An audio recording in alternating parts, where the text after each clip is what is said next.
Good morning, ladies and gentlemen. Good morning, our potential future students. My name is David Marks. I'm the Vice Dean of the Charles University Third Medical Faculty for Undergraduate Education and Student Affairs.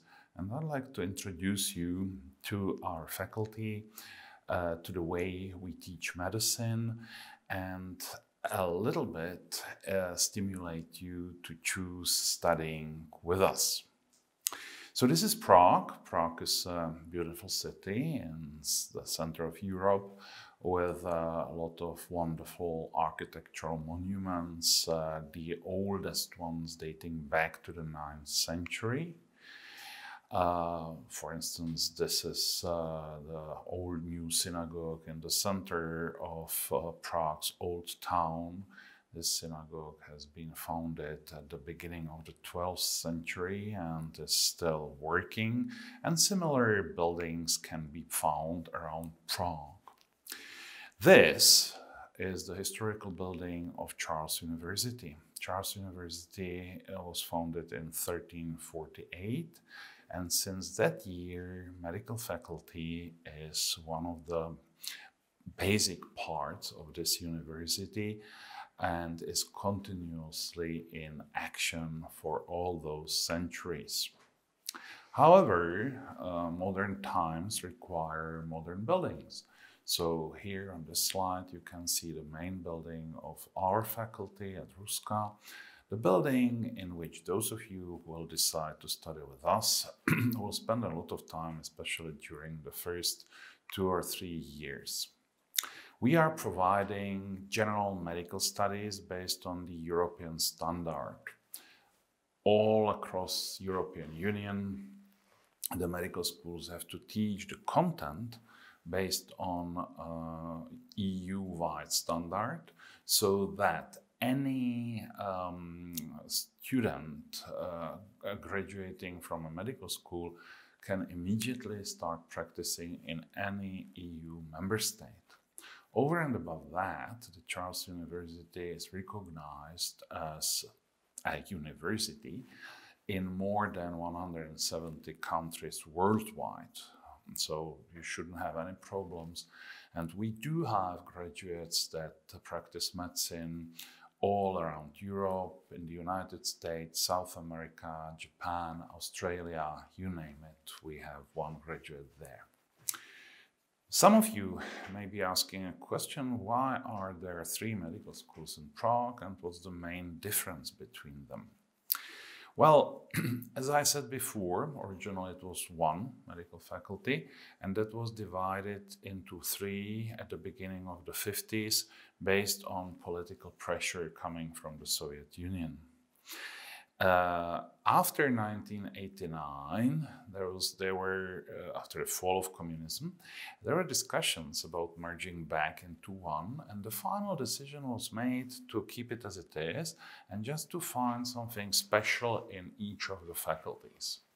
Our medical school has decided very early in 1992 to change the historical way of teaching and to introduce problem-based learning. Well, if we look back into history, how did medicine develop? Here you can see one of the first pictures of a physician. This picture comes from the beginning of the 14th century, and here you can have a physician without any real knowledge, just glasses are a symbol of being educated, and he's holding a decanter, a canister with urine, maybe as a diagnostic tool. In contrast to him, the plague, or the death impersonated here, is pretty strong.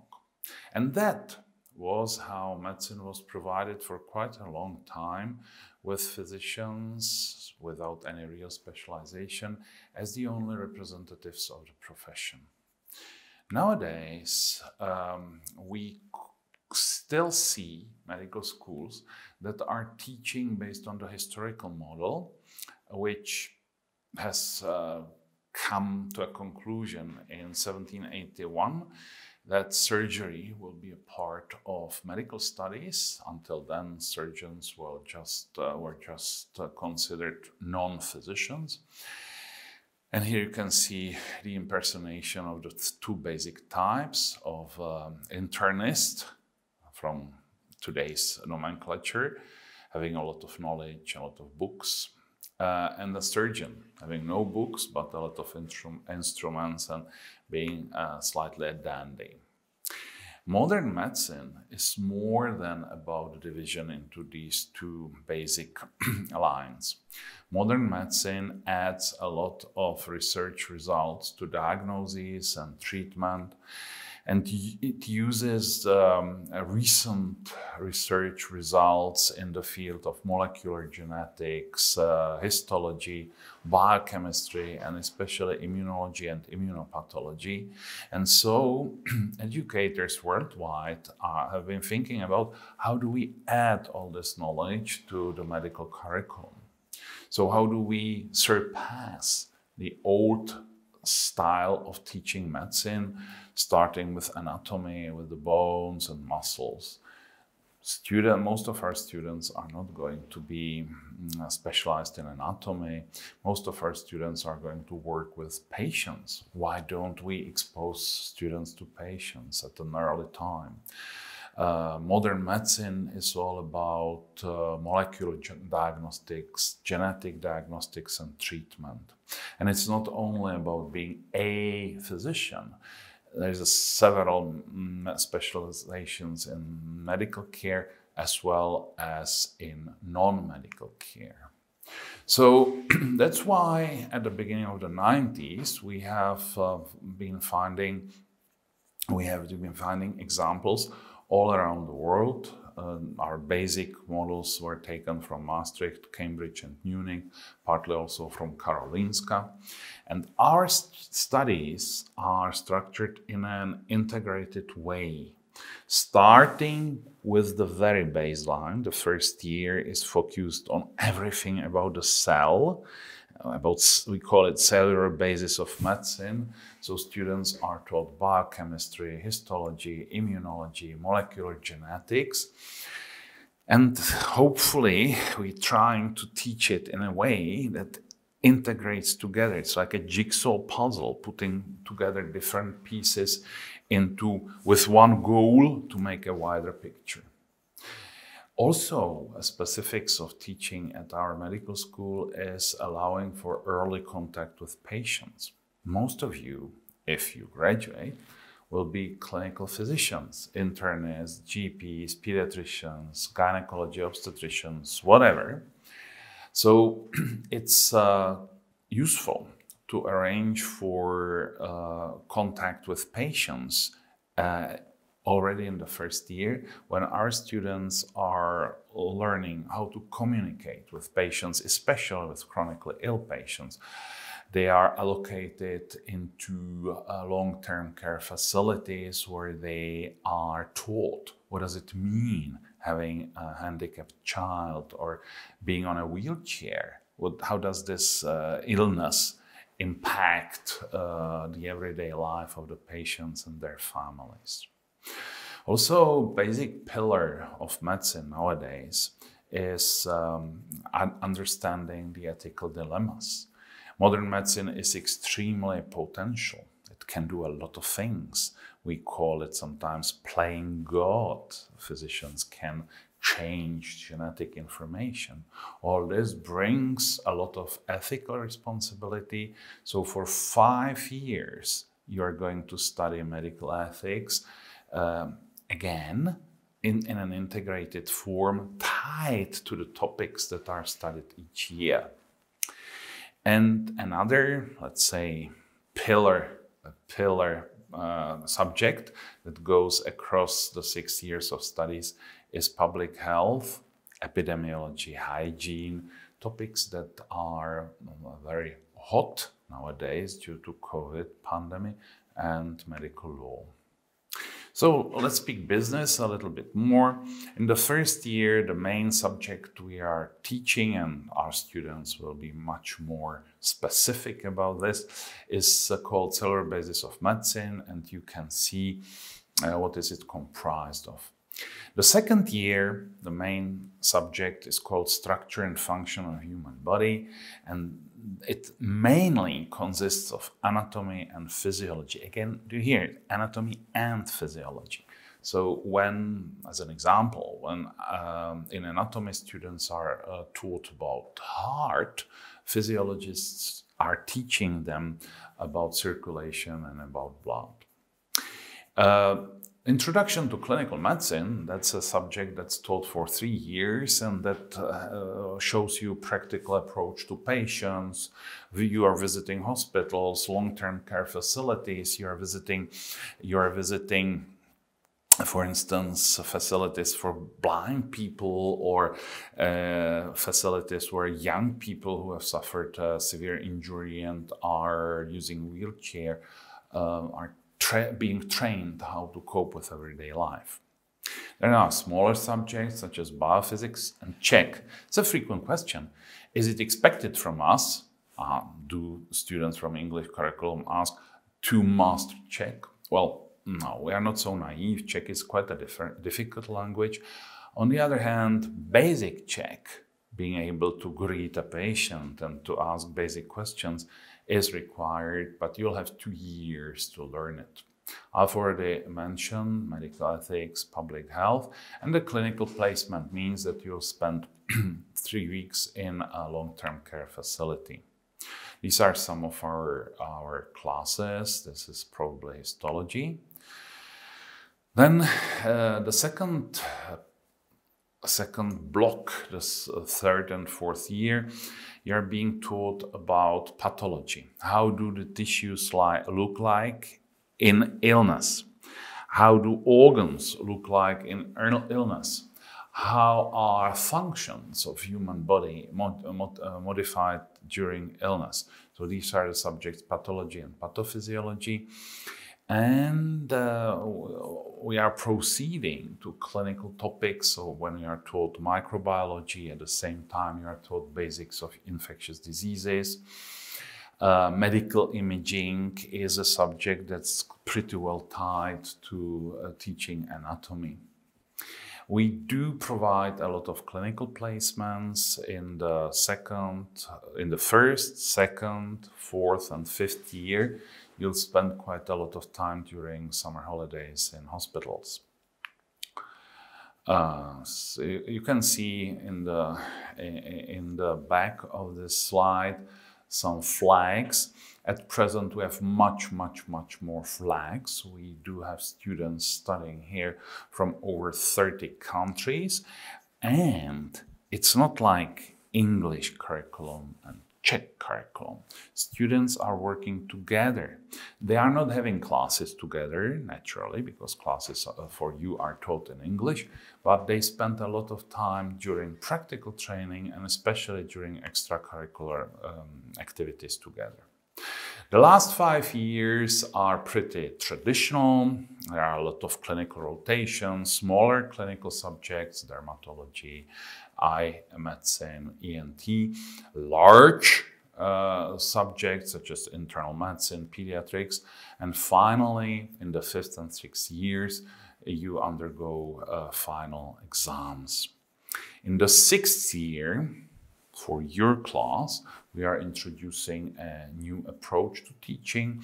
You're going to spend 5 weeks as elective time, either getting to know better the subject of your choice, the discipline of your choice. For instance, you have chosen eye medicine, so you can spend whole 5 weeks there, or participating in some of the humanitarian activities, either locally or internationally, or students who participate in research can use these 5 weeks to finalize their work and prepare for publication. This is the Charles University Historical Building, meeting new students at the beginning of the academic year. This is the end. It went quickly, didn't it? This is one of our graduates making the solemn oath at the end of his studies. This is done. He's now working as a top eye consultant in Germany. I spoke about ethical principles of medicine, and we really do take this very seriously, because we see a physician or medicine as a discipline that is standing on two main pillars. The first pillar is medicine as science. You have to learn all the subjects. You have to learn anatomy, histology, internal medicine, ENT. You have to learn all the facts. You have to master how to make a medical prescription. But then, even of the same importance, is medicine as art. The art to communicate with patients, but the art to feel patients, and the art of being humble. Humbleness is one of the essential requirements for us as physicians, because sometimes we would feel, okay, now we know it all, we can treat any infectious disease there is, and here comes COVID. So we have a recent experience with this. This is a picture from Auschwitz, from a concentration camp in Poland, where the worst unhuman medical experience have been performed during the Second World War by highly trained physicians. So we are taking groups of students every year there to participate in a specialized excursion where the museum shows us evidence of participation of physicians, professors of medicine, people who have been trained at esteemed universities, and still we can see that no type of education, no type of diploma is a guarantee of behaving in a moral way.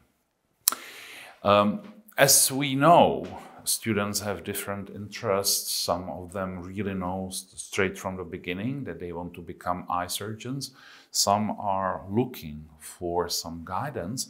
So we offer quite a lot of elective courses, both in clinical disciplines, but also non-clinical disciplines. You can participate in any subject being taught at the Charles University, including sports, games, or some arts.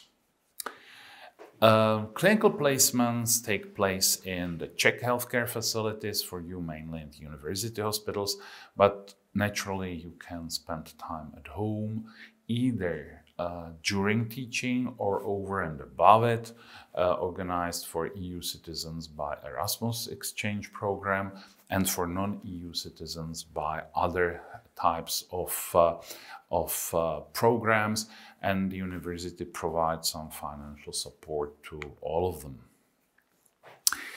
In the first year, it's not easy to adapt to medical studies. It's not easy for Czech-speaking students. Even more so for you who come in from different countries, from different cultures, from different traditions. For some of you it's too cold here, for some of you it's too hot here, the food may be disgusting, and so on. So it's necessary to show you your way around, not only at school, but also outside it. So especially in the first year, we pay very close attention to problems of our students. Each study group has a tutor assigned. That's one of the more experienced teachers, but also a co-tutor. That's a second-year student. For emergencies, we are the only medical school in the Czech Republic that runs a 24/7 SOS helpline where students can call. Most of the calls are about healthcare issues, but also visa, police issues. And some students, especially, that's our experience now from the COVID pandemic, some students are depressed because of online teaching and need psychological support. Also, the hospital provides the non-acute care by means of a designated doctor in the university hospital. This is, for instance, one of my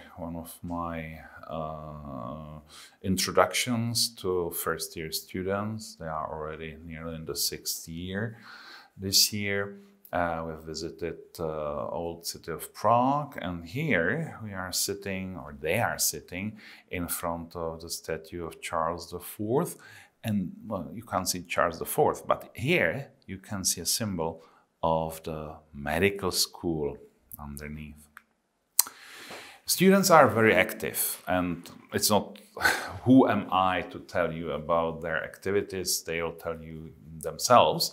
There is a student union. We are integrating everything, so the student union integrates Czech and English students. At the beginning of your studies, you will visit a retreat in southern Bohemia, where together with Czech students you will get to know each other. There's a lot of extracurricular social activities, such as the annual boat or steamboat dress party, but also our students do play a significant social role. So there is a project on supporting children who were abused by their parents, and they have this buddy program. Our students teach first aid in secondary schools and primary schools.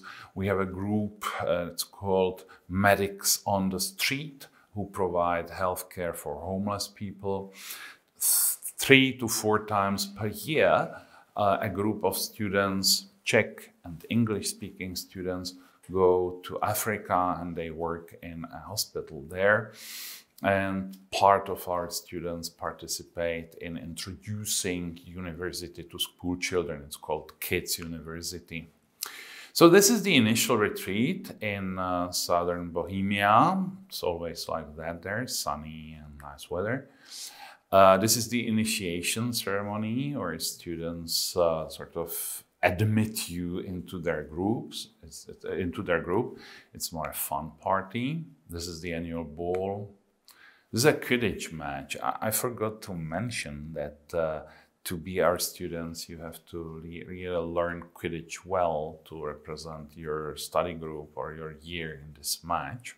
Fly and so on, you know, just watch the Harry Potter movies. This is a picture from Africa, from the Kenyan hospital in Etibo. This is the Kids University. And here are your older colleagues, and you can see how excited and happy they are. They are looking forward to see you as soon as possible, not only at the entrance exams, but also over the 6 years of studies. So I hope that this is something that has been clear for you.